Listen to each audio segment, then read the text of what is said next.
Lottery அதிபர் Martin வழக்கு விசாரணையில் முக்கிய தகவல்கள் வெளிவந்திருக்கின்றன. அவை என்னவென்று பார்க்கலாம். லாட்டரி அதிபர் மார்டினின் ஆண்டு வருமானம் 15,000 கோடி ரூபாய் என அமலாக்கத்துறை விசாரணையில் தெரியவந்துள்ளது. அமலாக்கத்துறையால் முடக்கப்பட்ட 2 சொத்துக்களை அவர் விற்பனை செய்திருப்பதும் கண்டறியப்பட்டுள்ளது. மேலும் மோசடி பணத்தில் 1,300 கோடி ரூபாய்க்கு மேல் திமுக, பாஜக, திரிணாமுல் காங்கிரஸ் உள்ளிட்ட அரசியல் கட்சிகளுக்கு அவர் நன்கொடை வழங்கியுள்ளார்.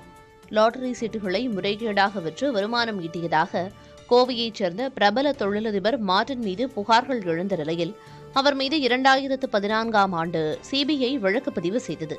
2022ஆம் ஆண்டு கொல்கத்தா காவல்துறை 2 வழக்குகளும் சட்டவிரோத லாட்டரி விற்பனையால் தங்கள் அரசுக்கு 1,500 கோடி ரூபாய் இழப்பு ஏற்படுத்தியதாக 2024ஆம் ஆண்டில் மேகாலயா அரசும் அவர் மீது வழக்கு பதிவு செய்தது. இந்த வழக்குகளை அடிப்படையாக கொண்டு அமலாக்கத்துறை விசாரணை நடத்தி வருகிறது.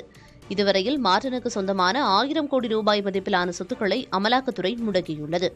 மார்டினின் future gaming and hotel services நிறுவனம் 2019 முதல் 2024 வரையில் அரசியல் கட்சிகளுக்கு தேர்தல் பத்திரங்கள் மூலம் 1,368 கோடி ரூபாய் நன்கொடை வழங்கியுள்ளார்.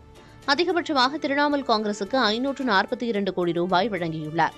திமுகவுக்கு 503 கோடியும், பாஜகவுக்கு 100 கோடியும், ஒய்எஸ்ஆர் காங்கிரஸ் கட்சிக்கு 154 கோடியும், காங்கிரசுக்கு 50 கோடி ரூபாயும் நன்கொடை வழங்கியுள்ளார் மார்டின்.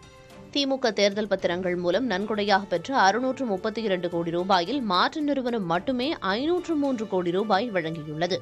லாட்டரி முறைகேடு மூலம் கிடைத்த பணத்தை கொண்டு சொத்துக்கள் வாங்குவதற்காக 350 நிறுவனங்களை அவர் தொடங்கியிருப்பதும் விசாரணையில் தெரியவந்துள்ளது.